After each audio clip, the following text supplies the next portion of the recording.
इसलिए हे भव्य पुंडरीक स्वैनिक, स्वावक श्रेष्ठी पद से विभूषित हो गया है राजा स्वैनिक।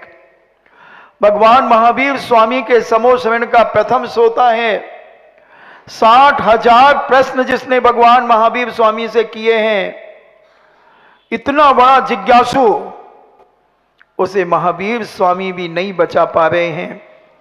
बहुत निवेदन कर रही है चेलना, बहुत निवेदन कर रही है, इसे बचा लो, इसे बचा लो।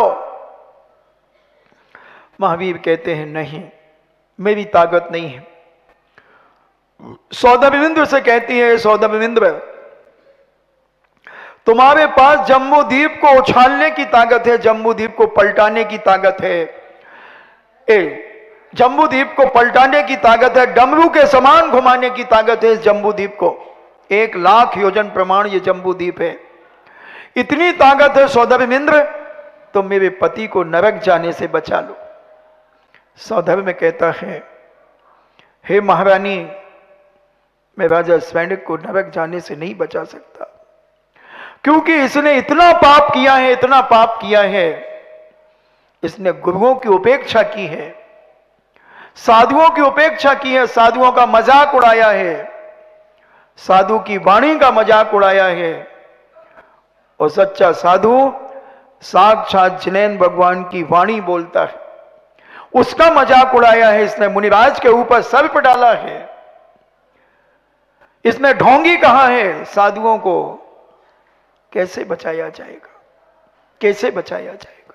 सोच माता सोच, ऐसे पापी को बिना दंड दे हुए माफ नहीं किया जाएगा, इसे दंड मिलना ही चाहिए।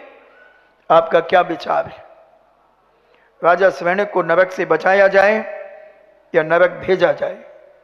जिसने तुम्हारे बीतरागी मुनिराज यशोधर मुनिराज के ऊपर जिसने सर्प डाला है, उसे नरक भेजा जाए या उसे बचा लिया जाए?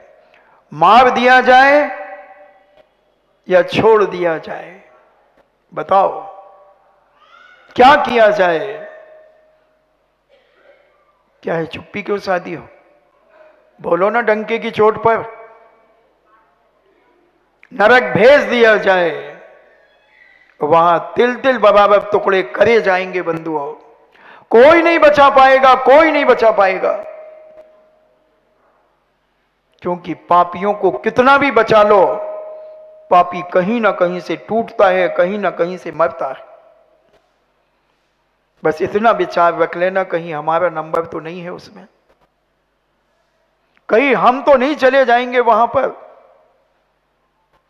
उसने तो एक सांप मार करके मुनिराज के ऊपर डाला था। तुमने कितनी मछलियां, कितने सुअरों की चर्बी, कितने चूहे, कितने कॉकरोच, कितने जीवों को तुमने अपने इस पेट में डालकर इस पेट को कब्रिस्तान बना लिया है। तुम्हारा क्या होगा?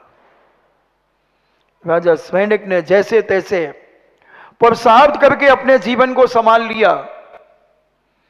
तीर्थंकर के समोश्रवण में तीर्थंकर प्रकृति का बंद कर लिया।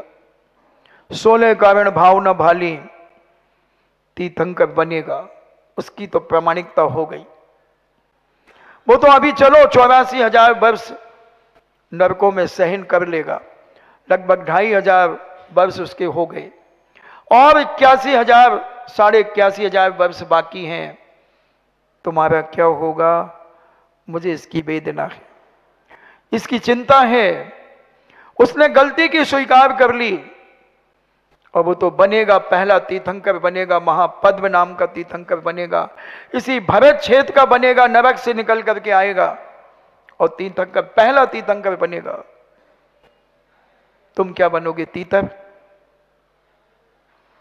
तुम क्या बनोगे? थोड़ा सोचना, समझना। एक नियम में इतनी बड़ी ताकत है बंधुओं। हमारे पूज्य नेमीचंद सिद्धांत चक्रवर्ती महाराज जीव कांड ग्रंथराज के अंदर कहते हैं, अगर एक नियम ले लो तुम जिंदगी में कि मरते मर जाऊंगा मगर इस नियम को नहीं छोड़ूंगा, नहीं तोड़ूंगा, तो भी तुम्हारा बेड़ा पार है। एक खादिम भील था, खादिम भील था। उसने पूज्य जंगल में पूज्य पर निवास किया करते थे, गुफाओं में, कंदराओं में ध्यान लगाया करते थे। एक भील जिसका नाम था खादिम, और वह खादिम भील देखता है कि कोई इंसान बैठा हुआ है। पहले उसे लगता कोई हिरण है, फिर और नजदीक जाता, बोले ये तो कोई संत है। हाथ जोड़ करके बैठ जाता है और निवेदन करता है कि हे भगवान, क्या मेरा भी कल्याण हो सकता है? क्या मेरी भी आत्मा परमात्मा बन सकती है? पूज्य देव कहते हैं क्यों नहीं, हर आत्मा परमात्मा बन सकती है। कौन हो तुम? भगवान, मैं भील हूं। क्या करते हो? भगवान, जीवों को मार करके अपनी आजीविका चलाता हूं, उन्हें मार करके अपना पेट भरता हूं, अपने परिवार का पेट भरता हूं, जंगल में रहता हूं, अनाज आदि होता नहीं है। अच्छा, तो मांस छोड़ सकते हो? भगवान, यही हमारी आजीविका है। अच्छा, एक काम करो, कौवे का मांस छोड़ सकते हो? विचार करता है कि आज तक मैंने कौवे का मांस नहीं खाया। हां, मैं कौवे का मांस छोड़ दूंगा। ध्यान रखना, मरते दम तक इस नियम का पालन करोगे? जी। मर जाऊंगा मगर कौवे का मांस कभी नहीं खाऊंगा। और कौवे का मांस शायद कोई खाता भी नहीं है। कितना भी मांसाहारी होगा, कौवे का मांस नहीं खाता। उस खादिम भील ने कौवे के मांस का त्याग कर दिया और वह अपनी आजीविका चलाने लगा। अचानक उसे एक ऐसी भयंकर बीमारी हो गई कि बड़े बड़े वैद्य, हकीम उसकी बीमारी को ठीक नहीं कर सके। बहुत मुश्किल हो गया, तड़पने लगा, मरने की स्थिति आ गई। और जवान था, जवान था। एक वैद्य आया, शहर से वैद्य को लाया गया और शहर के वैद्य ने देखा, वो कहा इनकी बीमारी जा सकती है मगर कौवे का मांस खाना पड़ेगा। उसके परिवार के लोग कहते हैं खा लो, जी जाओगे, परिवार का भला हो जाएगा। खादिम कहता है कि मैंने एक मयूर पिच्छिका को धारण करने वाले एक संत से यह नियम लिया था कि मैं मरते मर जाऊंगा मगर कभी कौवे का मांस नहीं खाऊंगा, इसलिए इस नियम को मैं नहीं तोड़ सकता। और दूसरों की बात करो तो मैं ले लूंगा मगर कौवे का मांस नहीं खाऊंगा। बहुत पत्नी गिड़गिड़ाई, बेटा बेटी गिड़गिड़ाए, पिताजी हे प्राणनाथ हम विधवा हो जाएंगे, बच्चे कहते हम अनाथ हो जाएंगे, पत्नी कहती, दादी कहती मैं निपुती हो जाऊंगी, बेटा अपन तो मांसाहारी है, खा लो ना, खा लो बेटा। मगर वह खादिम भील कहता है मैं मरता, कल मरता हूं, आज मर जाऊं, आज मरूं तो अभी मर जाऊं, मगर मैं कौवे का मांस नहीं खाऊंगा। उसके साले को पता चला कि मेरा बहनोई, कौन लगा बहनोई, रिश्तेदारी हमको लगाना नहीं आती, मेरा बहनोई बहुत ज्यादा बीमार है और वैद्य जी ने कौवे का मांस खाने के लिए कहा है, चलो हम चलते हैं। और साले जीजा की, साले बहनोई की चलती हैं और उसने अपने प्रभाव से कौवे का मांस खिलाने का निश्चय किया और वह चल पड़ा। रास्ते में एक बहुत सुंदर महिला बैठी हुई थी, वह फूट फूट करके रो रही थी, फूट फूट करके रो रही थी। उस साले ने पूछा बहन क्यों रो रही हो? बोले मैं इसलिए रो रही हूं कि तुम जहां जा रहे हो, तुम्हारे वह जीजा हैं और उन्होंने कौए का मांस का त्याग किया है, और तुम दबाव से उन्हें अपने प्रभाव से कौए का मांस खिलाओगे, और अगर वो कौए का मांस नहीं खाएंगे तो वो स्वर्ग में मेरे देव बनेंगे। मैं स्वर्गीय देवी हूं। मैं इसलिए रो रही तुम्हें रोकने के लिए कि तुम्हें कौए का मांस मत खिला देना उसे। समझना बात को, बहुत गहरी बात है। वो महिला बनकर के, स्वर्गीय देवी महिला बनकर के उस जंगल के रोड में बैठी है और रो रही है, और उस पुरुष से कहती है कि उसे कौए का मांस मत खिला देना, नहीं तो वो मेरा पति नहीं बनेगा, वो दुर्गति जाएगा, नियम भंग कर देगा तो उसकी दुर्गति होगी। वो कहता अच्छा हां, मैं आपके पैर छूती हूं, उसे मांस कौए का मत खिलाना। अरे वो मर जाएंगे, मर जाएंगे तो वो स्वर्ग में जाएंगे और मैं उनकी देवी बनूंगी, और ऐसी और 32 देवियां बनेंगी। क्योंकि जो सबसे छोटा देवता बनता है, जिसकी 10,000 वर्ष की आयु होती है, उसकी 32 देवियां होती हैं, 32। इधर एक ही नहीं मिल रही महाराज, ढेरों फिर रहे कुंवारे। कोई बात नहीं बेटा, यहां अच्छा नियम संयम पालो, स्वर्ग जाओगे 32 मिल जाएंगे। छोटी 10,000 वर्ष की आयु भी जिसने प्राप्त कर ली, सबसे जघन्य आयु, सबसे छोटी आयु, स्वर्गों की सबसे कम आयु कितनी होती है? 10,000 वर्ष की। और यहां सबसे छोटी आयु कितनी होती है? अंतर मुहूर्त की। अंतर मुहूर्त यानी 48 मिनट के पहले पहले। और मुहूर्त, अंतर मुहूर्त बहुत प्रकार के भेद होते हैं। एक समय से के बाद से लेकर, और एक समय कितना, एक बार ये उंगली घुमा दी, इसमें असंख्यात समय हो गए इतनी उंगली घुमाने में। तो एक समय के बाद जो समय की संख्या वो सब अंतर मुहूर्त के अंतर्गत आती है। 47 मिनट तक अंतर मुहूर्त माना जाता है, और 48 मिनट का एक मुहूर्त कहो वो मुहूर्त माना जाता है। ऐसे 30 मुहूर्त का एक दिन रात होता है। 24 मिनट की एक घड़ी होती है, घड़ी कहो, पल्ल कहो, दंड कहो, ये उसकी जैन दर्शन में गणित की संख्या है। और वो कहती है कि अगर वो कौए का मांस नहीं खाएंगे तो मेरे पति बनेंगे, मेरे देव बनेंगे, और मैं उनकी देवी बनूंगी, और भी देवियां रहेंगी। मैंने अवधि ज्ञान से जाना है कि मेरा पति कौन बनेगा, इसलिए मैं इस रास्ते में आकर के बैठी हूं। आपसे मेरा करबद्ध निवेदन है, आप उनका नियम भंग मत करा देना। वो कहता है ये भी बड़ी अजीब बात है, एक कौवे के मांस त्याग करने पर स्वर्ग जाएगा,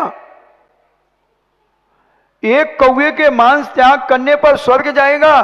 फिर लिपस्टिक में कितने जानवरों का मांस है, इसे अंग्रेजी में कॉस्मेटिक कहते हैं। पढ़ के सुनाऊं? कितने जानवरों का मांस है, सुनो आज हो ही जाए इस पार या उस पार। तुम्हारी जीत है या हमारी जीत है, जीत तो मेरी ही होगी और हार तुम्हारी होगी। तुम कुछ भी कर लेना, इस जन्म में ना सही पर भव में मिलता है। अपने अपने कर्मों का फल सबको मिलता है। तो सुने, जो मैं छोड़ने की बात कर रहा हूं उसमें क्या क्या मिलाया जाता है, ये मैं आज बताना चाहता हूं। खतरे हैं कई खतरे हैं नेल पॉलिश रिमूवर और लिपस्टिक के बीच। मुंह पे लगाने वाली क्रीम, लिपस्टिक, नेल पॉलिश आदि सौंदर्य प्रसाधन में सबसे प्रथम प्राणियों का अंश आता है। प्राणियों का अंश का मतलब है जानवरों को मार करके उनके अंश मिलाए जाते हैं। अंग्रेजी में इन्हें कॉस्मेटिक कहते हैं, क्योंकि कॉस्मेटिक शब्द सुनकर के अपन को बहुत अच्छा लगता है कि कोई अच्छी चीज होगी, मगर ये खुलासा कर दिया गया है, कॉस्मेटिक का अर्थ होता है जानवरों के अंश। लिपस्टिक में बीवैक्स यानी मधुमक्खी से प्राप्त मोम, जो मोम यानी वो जो छत्ता होता है उससे मोम बनता है, और एक बूंद शहद खाने में 7 गांव जलाने का पाप लगता है। इसकी भी प्रमाणिकता मैं तुम्हें कल बता सकता हूं, वो पुस्तक अभी मैं लेकर के नहीं आया। कौन कौन से हिंदू ग्रंथों में, जैन ग्रंथों में एक बूंद शहद खाने से 7 गांव जलाने का पाप लगने की बात हमारे बहुत सारे श्रावकाचार्यों में भी ये बात कही है। तो जो मीठी लगती ना लिपस्टिक थोड़ी थोड़ी, तो वो वही शहद के कारण मीठी लगती है, क्योंकि मधुमक्खी का जो मोम है उसमें शहद तो चिपका रहता है। जैसे मान लीजिए आपने किसी बरनी में घी रखा और घी खाली कर लिया, तो उसमें चिकनाहट रहती है कि नहीं रहती है। उसी प्रकार जो मधुमक्खी का छत्ता होता है, ऐसे ही समझ ले छत्ता, तो उसमें से वो भील आदि जो होते हैं छेद करके मटकी लगा करके शहद निकाल लेते हैं, मगर वो तुम्हारे जैसे नहीं निकाल पाते। जैसे तुम बरनी में, कई होशियार जो महिलाएं होती हैं बरनी में आटा डाल करके और आटा घुमा करके आटे में सारा घी सोख लेती हैं, मगर वो भील ऐसा नहीं करता, वो छत्ता लगा छोड़ देता है। फिर छत्ता तोड़ने वाले और दूसरे लोग आते हैं और वो ठेकेदार होते हैं जो मधुमक्खी के मोम बनाने के लिए वो छत्ता काम आता है। तो उसमें वो शहद भी रहता है, जो एक बूंद शहद खाने में 7 गांव जलाने का पाप। और एक गांव में कितने लोग मान लें, कितने लोग माने? 2000 5000 एक गांव में मानू, और 1000 5000 लोग एक गांव में। जानवर कितने, कीड़े मकोड़े कितने, चींटे कॉकरोच चूहे कितने, ये सारे 7 गांव जलाने का पाप एक बूंद शहद में है। तो तुमने एक बार लिपस्टिक लगाई तो कितने जीवों की हत्या की। सावधान, बहुत समझने की बात है, बहुत विवेक की बात है। ऐसी चर्चा, इतनी खुलासा मैंने आज तक कहीं नहीं की। कितना बड़ा पुण्य है तुम्हारा छिपी टोला का, कितनी बड़ी किस्मत है तुम्हारी कि तुम्हें इतनी सूक्ष्मता बातें बताई जा रही हैं। तुम्हारी किस्मत बहुत तेज है, मगर उसमें एक छोटा सा छेद है। बस उसी छेद को भरने के लिए मैं आया हूं। मैं बहुत बड़ा मसाला लेकर के आया हूं कि अगर ये छेद भर गया छिपी टोले का, तो एक एक महिला स्वर्ग में जाकर के दिखेगी, स्वर्ग में जाकर के दिखेगी और अपने जीवन को साक्षात जिनेन भगवान के दर्शन करेगी, अकृत्रिम चैत्यालयों का पूजन करेगी। ऐसा आनंद जीवन में आएगा। तो बीवैक्स, मधुमक्खी से प्राप्त मोम, जानवरों की चर्बी, पशु वसा आदि का प्रयोग होता है। लिपस्टिक में गर्भवती घोड़ी की सूसू यानी गर्भवती घोड़ी की पेशाब, उससे एस्ट्रोजन मिलता है और हाइड्रोजन ऑक्साइड एवं बेंजाइन नामक रसायन पड़ा होता है, जिससे धीरे धीरे ओंठ काले होने लगते हैं, खुजलाहट और सूजन की शिकायत हो जाती है, जिससे कैंसर तक की बीमारी हो जाती है। हमने कहा था राजस्थान में 300 महिलाओं को 2 साल के अंदर ब्रेस्ट कैंसर हो गया, एक स्तन कट गए उनके। कैंसर जैसी बीमारी। चमक लाने के लिए, ओंठों में चमक लाने के लिए जानवरों और पशुओं की चर्बी का इस्तेमाल होता है। रसायन का प्रयोग जानवरों की आंखों और शरीर पर किया जाता है। यानी जो लिपस्टिक का घोल बनता है वो जानवरों की आंखों में और उनके शरीर पर लेप किया जाता है कि आपकी बॉडी पर उसका कोई रिएक्शन ना हो, वो चेक करने के लिए ये होता है। तो वो जानवर तड़प तड़प करके मर जाते हैं।